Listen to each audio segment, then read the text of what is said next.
Celine's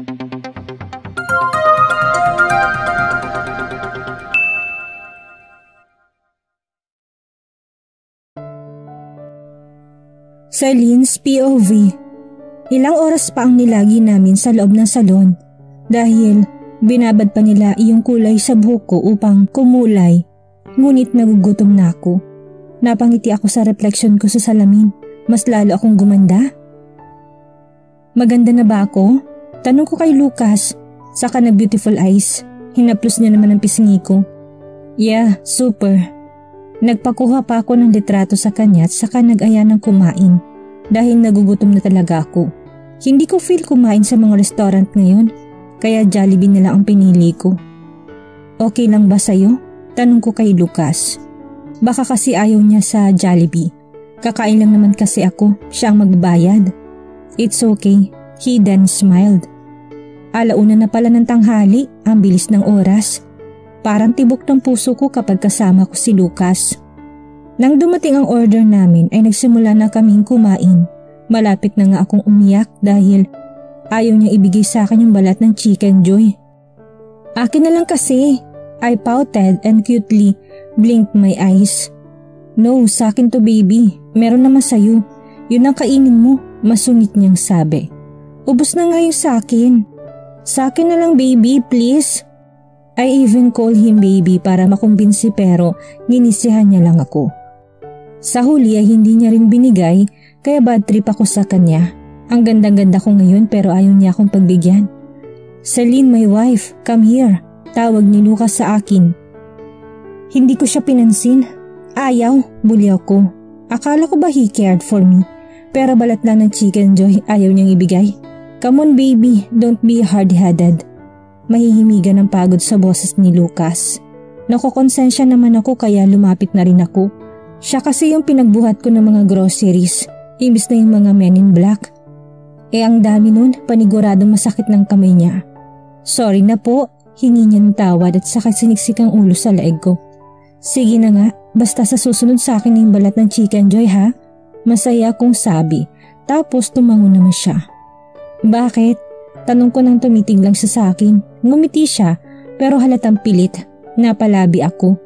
Alam ko yung mga ngiting yan. Ano nga yun Lucas? Pagpupumilit ko. Wala nga. Sagot niya kaya tumango na lang ako. Hindi ako naniniwala. Something's wrong and I'm sure of that. Napabuntong hininga na lang ako at hindi na nagtanong pa. Baka sasabihin din niya sa akin kung ano yung problema. Baka naghahanap lang siya ng tamang panahon. Tama.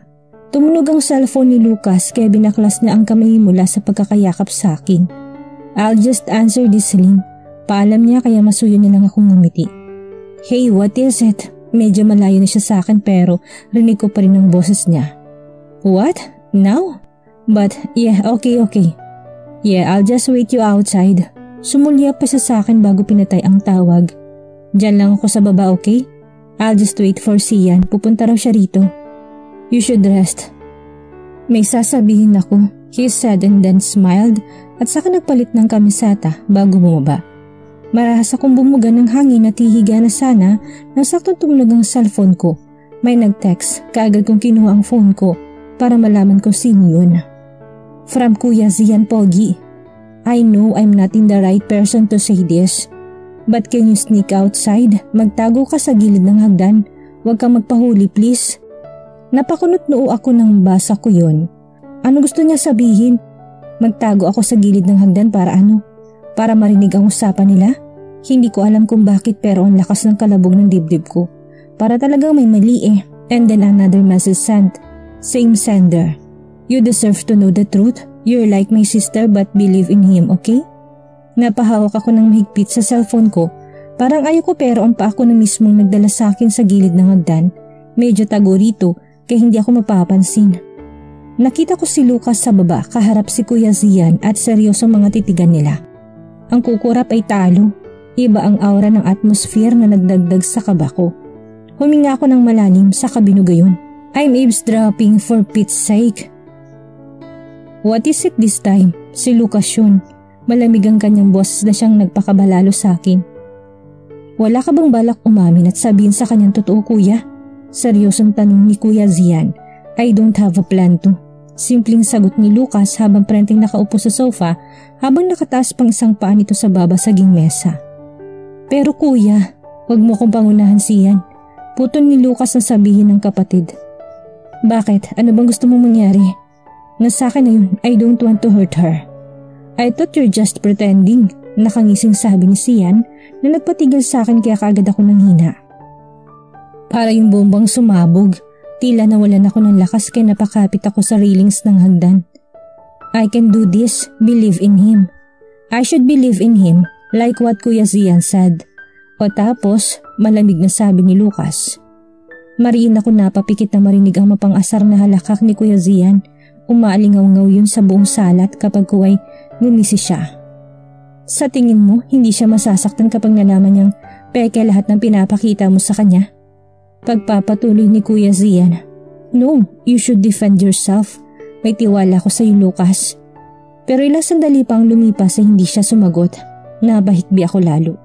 Pero pinilit kong wag gumawa ng ingay para hindi niya malaman na naroon ako.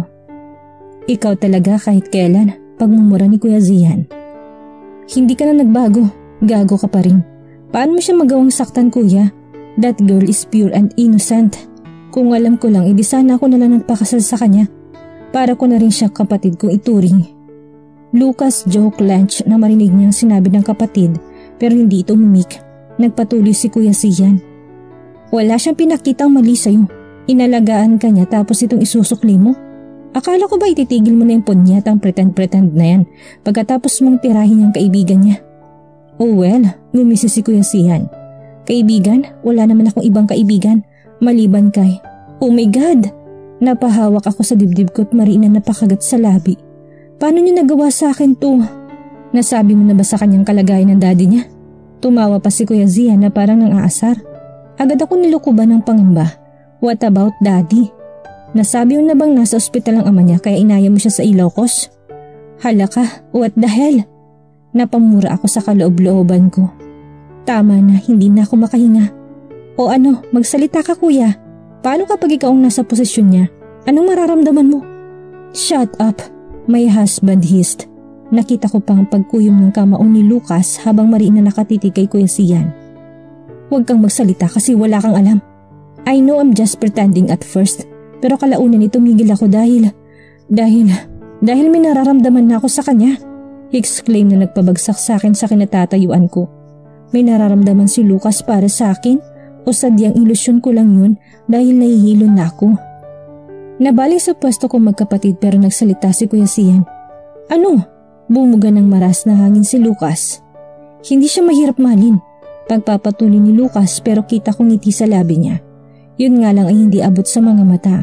Alam niyang nagawa ko noong unang gabi ng kasal namin. He trailed off. Liar. Hindi mo sinabi sa akin kung sino, pero bakit yung nag-iisang kaibigan ko pa? Mga taksil. The pretending. Tumigil na yun nang may mangyari sa amin lalo na makita ko siyang nanginginig sa takot. Kaya huwag ka magsalita dahil wala kang alam. Hindi mo alam kung anong nararamdaman ko nang pilitin nila akong ikasal sa babaeng hindi ko gusto. Ayoko pang matali, alam mo yan. Pero nang makita kong takot sa mga mata ni Celine, nagsisi ako. Simula noon ay inalagaan ko siya ng hindi pilit at hindi pagpapanggap. Masisisi niyo ba ako? Alam kong mali ang naging desisyon ko pero lahat naman tayo nagkakamali, hindi ba? Bumabawi ako sa kanya para may tamang mga pagkakamali ko. Hindi namampat ang pag-agos ng luha sa mga mata ko. Hindi ako galit. Hindi ko magawang magalit sa kanya kahit gusto ko. He's just pretending. Nang ayain niya akong kumain at kaya ba siya nagpanggap para makuha niyang pinakaiingat-ingatan ko? Yun bang habol niya? Pero bakit hindi ko magawang kamuhian siya? Bakit? What the hell? Ang sakit ng puso ko. And about her father. Hindi ko sinabi dahil yun ang hiling ng ama niya. Dinala ko siya sa Ilocos para kahit papano'y maging masaya siya. I can't stand the second seeing her hurting. Sa tingin mo ba ginusto kong hindi sabihin sa kanya ng kalagayan ng ama niya? Hindi, nakukonsensya ako pero hindi ko pa rin magawang sabihin dahil natatakot ako sa magiging reaksyon ni Celine. Daddy, why? You could have just told me. Sana inalagaan kita. She is my everything now. I can't lose her. Hindi ko magawang sabihin ng totoo kasi naduduwag ako. Natatakot ako magising isang araw na wala na si Celine sa tabi ko dahil hindi ko yun kakayanin. They know me as a heartless person pero pagdating sa kanya mahina ako. Alam mo yan kasi Celine ang kahinaan ko. Nakita ko si Lucas na pinunasan ng mga mata niya. Oh my gosh, umiiyak siya. This is my first time seeing him cry. Mas lalo sumakit ang puso ko. Feeling ko'y mahihimatayin na ako. Hindi ko kaya ma-digest lahat ng narinig ko ngayon. Gusto ko munang magpahinga kahit saglit lang. Alam mo yun, nakakapanghina kasi. Again, may bala ka bang sabihin sa kanya? Si Kuya Sian yun habang pasimpleng sumulyap sa kinaroroonan ko. Wala, si Lucas. Napakagatlabi ako, nihihilo na ako. Oh, poor you. Tingin ka sa gilid mo sa may hagdan, dali na. Tinulak pa ni Kuya Sian ang kapatid niya. Halos manghina si Lucas nang makita ako doon na nakaupo at namamagang mata habang umiiyak. Oh shit, I'm sorry Celine. Hindi ko na naintindihan ang sinabi ni Lucas dahil bigla na lang nanghina ang katawan ko at nagdilim ang paningin ko saka ako nawala ng malay. Nagising ako sa isang puting kama at nang ilibot kong paningin sa paligid ay puros puti yun. Nasaan ako? Nang sinubukan kong tumayo ay may nahila ko kung ano. Nang tingnan ko ang palapulsuhan ko ay may nakaturok doon na IV. Kung gano'n ay nasa ospital ako. Kagad ako napatingin sa CR ng bumukasyon. Biglang sumakit ang ulo ko nang makita si Lucas na lumabas doon. Nang sandaling magtama ang paningin namin ay ngumiti siya. Yun nga lang hindi umabot hanggang sa mata. Are you okay? He asked worriedly. His voice was soothing but I knew better. Hindi ako sumagot. Bagaman ay nag-iwas ng tingin. I don't think I have the strength to face him right now. He can't just leave me alone. Gusto ko munang magpahinga. I feel exhausted at the same time in pain. Sana hindi ko na lang sinunod ang sinabi ni Kuya Zian para hindi ako nasasaktan katulad ng ngayon. Ang akala ko'y bukal sa kalooban ni Lucas ang ipinakita niya sa akin. Yun pala nagpapanggap lang siya. Pero ang mas masakit ay yung kay Daddy. Alam niyang nasa ospital si Daddy pero hindi niya sinabi. Kahit binilin pa ni Daddy na huwag sabihin sa akin ay dapat sinabi niya pa rin. Ama ko yun. Karapatan kong malaman kahit sabihin pa niyang hindi. Hindi biro ang kalagayan niya. Dapat ay nandun ako at binabantayan siya. Hindi yung nagliliwaliw at nagpapakasasa ako sa Ilocos. Nagpapakasaya ako doon habang ang daddy ko naghihirap dito. Hindi ba't napaka-unfair nun? Napabuntong hininga ako bago tumingala. Pinipigilang pumatakan luha. Naramdaman kong paglalakad ni Lucas papunta sa akin. Pero hindi ko siya nilingon. Are you okay? Muling tanong niya. Pero sa ikalawang pagkakataon na hindi ko siyang muling sinagot, narinig kong marahas niyang pagbuga ng hangin. Maririnig mong sakit sa boses ni Lucas at nang sulyapan ko siya, nakatingin na siya sa akin habang kitang-kita ang pagod sa mga mata niya. Napabuntong hininga ako, hindi ko siya matiis. Ilang araw na ako rito. Walang emosyon tanong ko, pilit na pinatigas kong boses ko. Hindi mo na ako madudurog pa. 2 days. Simpleng sagot ni Lucas habang hindi pa rin iniiwas ang paningin sa akin. Bakit ang tagal naman yata? Naitamang ulo mo sa hagdan? They need to inject you something to check your head. Malumanay na sabi niya. Parang pagod na pagod. Napaiwas ako ng tingin. Kung gano'n ni siyang nagdala sa akin dito. Sa bagay, kaming tatlo lang nila Kuya Zian ang naroon at siyang huli kong nakita bago ako mawala ng malay. Sige, umalis ka na. Magpapahinga pa ako. Salamat sa pag-aalaga. Malamig na sabi ko, nakita kong pagkirot sa mga mata ni Lucas at saka ngumiti na mapait. Ganun na lang yun, tila naiiyak na sabi niya, pero pinagsawalang bahala ko yun. Kahit nasasaktan ako nakikita siyang nasasaktan, hindi ako pwedeng maging mahina sa harapan niya. Kahit lumuha pa siya ngayon ng dugo ngayon, hindi ako matitinag. Oo, yun naman ang gusto mo hindi ba? Live, I don't want to see your face anymore. Nagtalukbong na ako ng kumot dahil papatak ng luha ko. Ang sakit ng puso ko. Ngayon isa lang masasabi ko, mahal ko na siya. In a short period of time, I learned how to love him. Ang bilis diba? Pero wala namang pinipiling oras ang pagmamahal. Hindi mo madidiktahan yung nararamdaman mo. Kung nahulog ka, di nahulog ka. Swerte mo kung sasaluhin ka niya. He only cares for me. But love me? Para yung namumulot ng diamante sa tuktok ng bulkan. Malabo mangyari. Ilang sandali pa ay narinig kong papaluyong yabag at pabukas at sara ng pintuan. Nakahinga ako ng maluwag. Doon na pumatak ang luha ko. Nakakainis naman. Kahit naman galit ako sa kanya, mas nangingibabaw pa rin ang pagmamahal ko. Oo nga't nagpapanggap lang siya noong una. Pero ang sabi naman niya hanggang sa may nangyari lang sa amin, hindi ba? Kung ganun ang pagluluto niya sa akin ng itlog, kahit sunog ay bukal sa kalooban niya. He tried his best kahit hindi niya alam magluto para sa akin. Kapag kuway napangiti ako ngunit nang sa kalaunan ni napasimangot din. Ang rupok ko, bakit ko ba kasi pinipilit? Ilang sandali pa'y bumukas muli ang pinto kaya inalis ko ng kumot. Akala ko si Lucas pero si Kuya Zian pala. Muli ay kinabahan ako. How are you? Masakit pa ba ang ulo mo? Nag-aalalang tanong niya, umiling ako tipid ng umiti. Okay lang po. Nakita kong paglukot ng mukha niya sa kanapangiwi. Crap, ano po? 1 taon lang ang agwat natin. Pinapatanda mo naman ako, Selena, sabi niya pa. Napatawa ako. Selena? Hindi ako sanay na tinatawag ng ganun. He hummed and nodded his head. It suits you. Celine parang prinsesa. Napangiti rin ako. Okay lang din pala kapag tinatawag akong Selena. Once in a blue moon lang akong tawagin sa second name ko.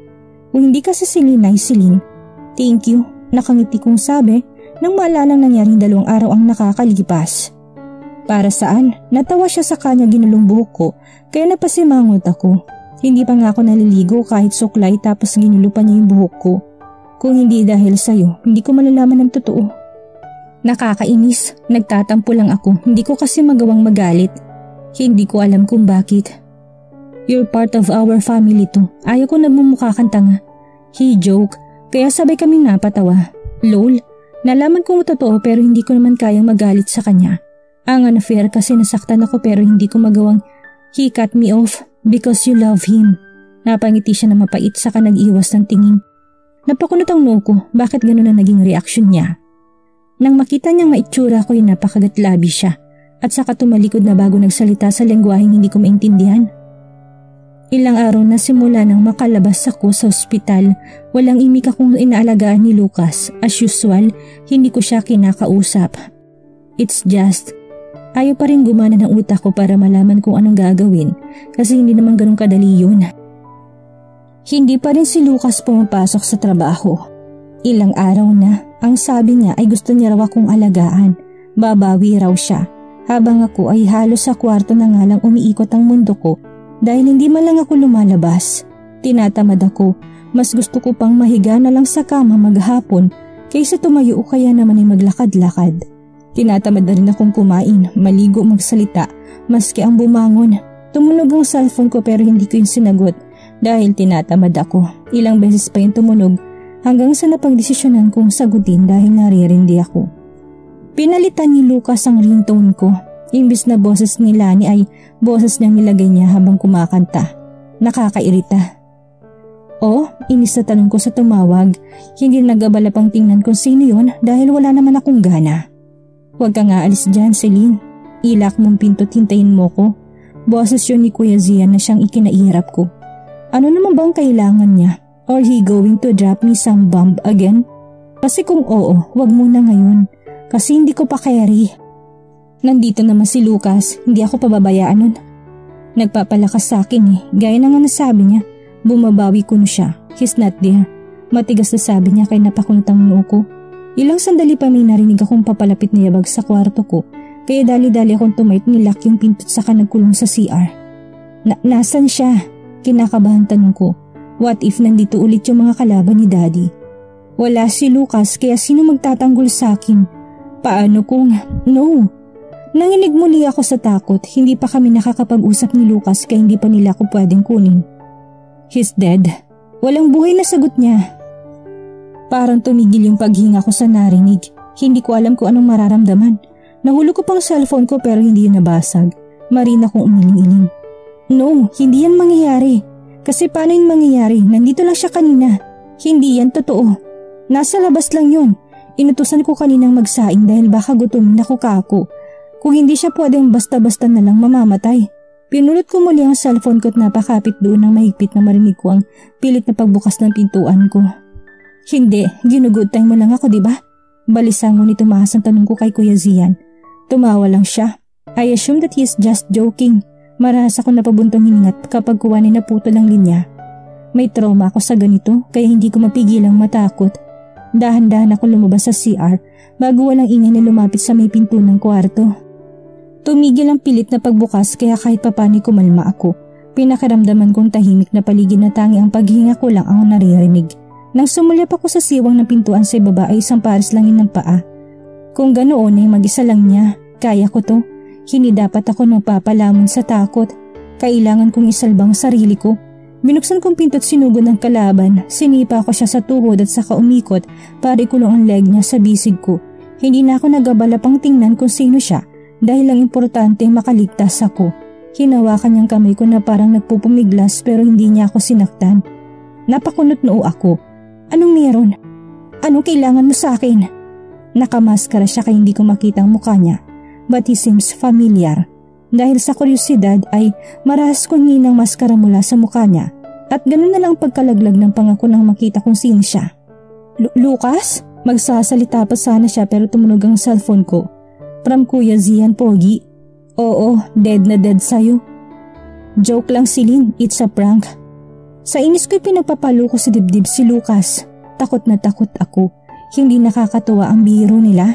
Sa inis na sinampal ko pa siya, magkabilaan at saka tinadyakan. Pero hindi siya pumalag. Maganda bang paglaruan ako? Prank na yan? Sa dami na pwedeng lokohin, bakit ako pa? Akala ko mamamatay na ako. Ulol ka. Takot na takot ako. Hinila ni Lucas ako kaya napasubsob ako sa dibdib niya. Hinayaan niya akong umiyak doon. Akala ko kanina talaga patay na siya kaya takot na takot ako. Tarantadong siyan yun. Makakabawi rin ako. Hintayin niya lang. Kapag ko ay nakaisip ako kung paano ako babawi sa kanya, ibabalik ko lang sa kanya yung takot na nararamdaman ko kanina. Lumayo ako sa kanya at pinunasan ang luha ko. Nag-aalala naman siyang tumingin sa akin. I cut him off. Tinago kong ngisi ko at dinayal ang number ni Sian. Kuhanan mo ka ng annulment paper, bilisan mo. Nakita kong paguhit ng takot sa mga mata ni Lucas pero pinalamigan ko lang siya ng tingin para itagong pangingisi ko. No baby, per favor. Nalasya Carmi. Tumulong luha ni Lucas kaya napaismid ako. Ang drama, hindi ko naman maintindihan yung mga pinagsasabi niya. Ano raw? Apir, paborito ng Lucky Me? Lumuhod si Lucas sa harapan ko kaya parang gusto ko na tuloy bawiin ang sinabi ko. Me? I'm ugly daw, sabi niya. Ikaw ugly? Yun ang naintindihan ko sa sinabi niya. Buti alam mong lalaki ka kapag ko ay tumawa si Lucas. No, it means my wife. And then sumaryoso siya. Huwag mo kong iwan. Hindi ko kaya. I'll do everything you want me to, just don't leave me. Tuluyan ng tumulo ang luha niya habang nakaluhod sa harapan ko. Ang OA naman. Inaamin ko naman nagkasala ako sa'yo kasi it's obvious.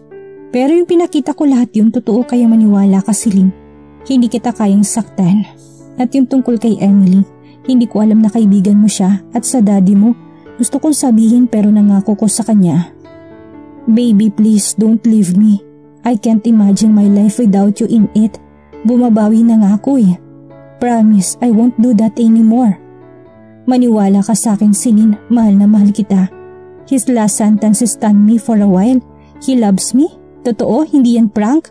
O baka aftershock ng prank nila to? Mahal mo ko? Hindi makapaniwalang tanong ko. Sa dami ng sinabi ko yun lang narinig mo. But yes baby, I love you. Napasilay ang ngiti sa labi ko at isa lang masasabi ko.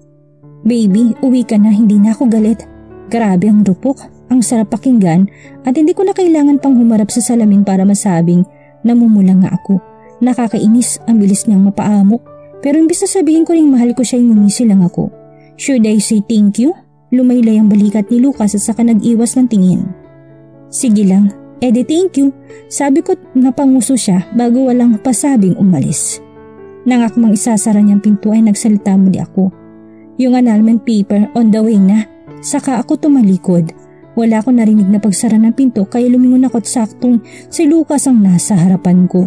Ang lapit niya sa akin at nang humakbang ako papalikod ay huli ng lahat dahil inangkin niya ng labi ko. Sa tingin mo ba papakawalan pa kita? Madilim ang mukhang aning ni Lucas. Tumahimik ako. Hoy, hindi dahil sa akin ka, asawa kita. Dahan-dahan ako napatango habang titig na titig sa mga mata niya. Wala akong makitang lamig sa mga mata niya dahil malamlam yun. Let's talk. Wika pa ni Lucas at hindi ako gumalaw sa kinatatayuan ko at ganun din siya. Ilang sandali kami nagkatitigan habang sa namalayan ko na lang na pareho na kaming nakahiga sa kama. Walang saplot ni isa at naghahalikan na parang wala nang bukas habang walang sawang pinagsasaluhan ng init na namumula sa aming katawan. Nagising akong nakayakap si Lucas sa aking bewang. Nangakman tatayo ako'y napangiwi lang ako dahil sa kirot sa may bandang pagkababae ko. Hindi niya ako tinantanan hanggang gabi tapos natulog lang kami saglit at sa kanya ako inangkin ulit. Napangiti ako. Ang sabi niya ay mag-uusap lang kami. Kung ganunin nakakapagod lang palang makipag-usap. At dito na po nagtatapos ang 8 kabanata ng ating kwento. At sana'y muli niyo po akong samahan sa mga susunod pang kabanata. Maraming salamat po at keep safe everyone.